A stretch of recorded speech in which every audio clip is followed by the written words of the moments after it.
大家好，欢迎观看扣码电竞。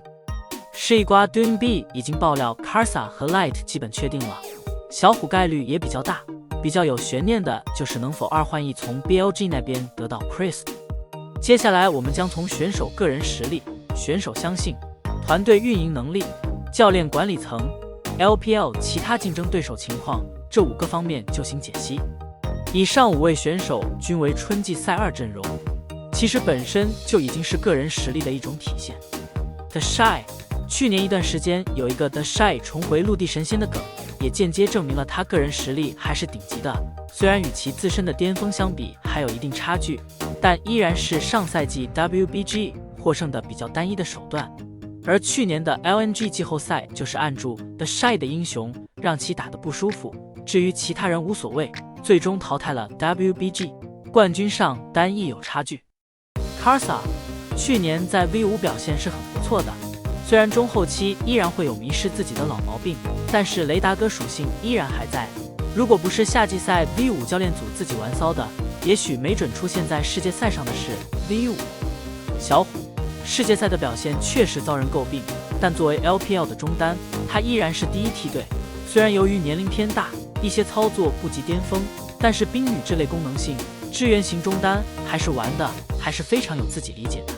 Light 在 LPL 也算是优秀的 AD， 其后期能够有稳定的输出，也许给人的观感没有 Viper 和 Gala 那么炸裂，但是对线期稳定，后期输出足，一定能给 WBG 带来很大变化。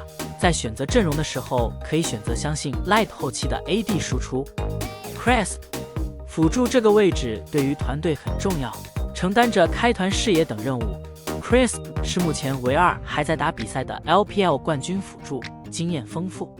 总体评价，个人觉得整体队伍实力在 LPL 前3是没什么问题的，因为部分选手已经不在巅峰期，因此给予此评定。战队1+1有时候未必等于2，有可能大于，有可能小于。那么这个阵容的匹配度如何呢？首先中野是老队友了，对彼此很熟悉，沟通上适应起来会很快。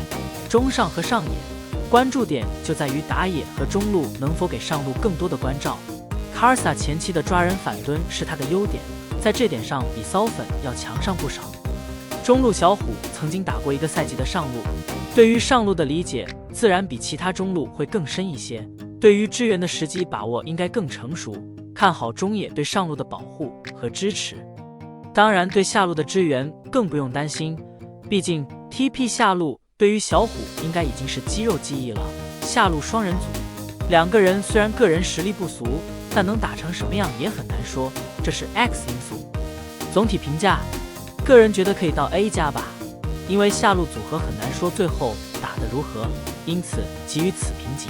一个团队的指挥极其重要，像 Doinb、绿毛这类型的指挥可遇不可求，而 WBG 这几个人貌似都不是原来队伍的绝对指挥。相对来说 Karsa 和 Chris 的指挥能力还是不错的，这需要开赛后团队的不断磨合。而去年的 WBG 团队来看，从纪录片可以看出来，中野说了，各打各的，也没有配合。一个称职严格的教练不可能容忍这种打法的，如果是 S8 的金教练，早就给骚粉抬下去了。在这点上 WBG 还需要加强，其实教练很重要。我们看今年的世界赛，韩国战队的阵容选择就比我们更多样性，也能契合选手的特性。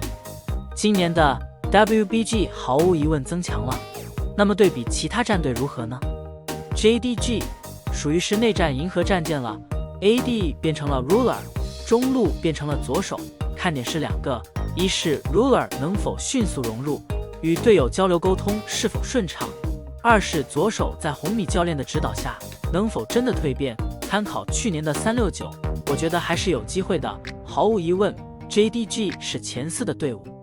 TES 续约了阿水和小天，大黄也续约了，中路传出的是 Rookie 或者牙膏，上路传言拿下了阿斌，所以 TES 肯定是加强了妥妥前4队伍。 RNG 和 EDG 2个队很有可能都不如去年， EDG 失去了 Viper， 目前小学弟也在拉扯，未必能签下。上路签约了阿乐，但总体不如去年。RNG 如果小虎和 Gala 都无法续约，实力大概率下滑，因此这两个队伍很可能都不如去年，能否进入前4成疑。最后总结 ，WBG 如果这个阵容成型，必然是前4的实力，主要是看磨合，看能否产生化学效果，预防打脸，所以谨慎看好。好了，以上就是本期的全部内容。对于 S13的 LPL 能否与 LCK 一战呢？欢迎在下面的评论区交流讨论，我会去挨个查看。感谢老爷收看，欢迎点击订阅，我们下期再见。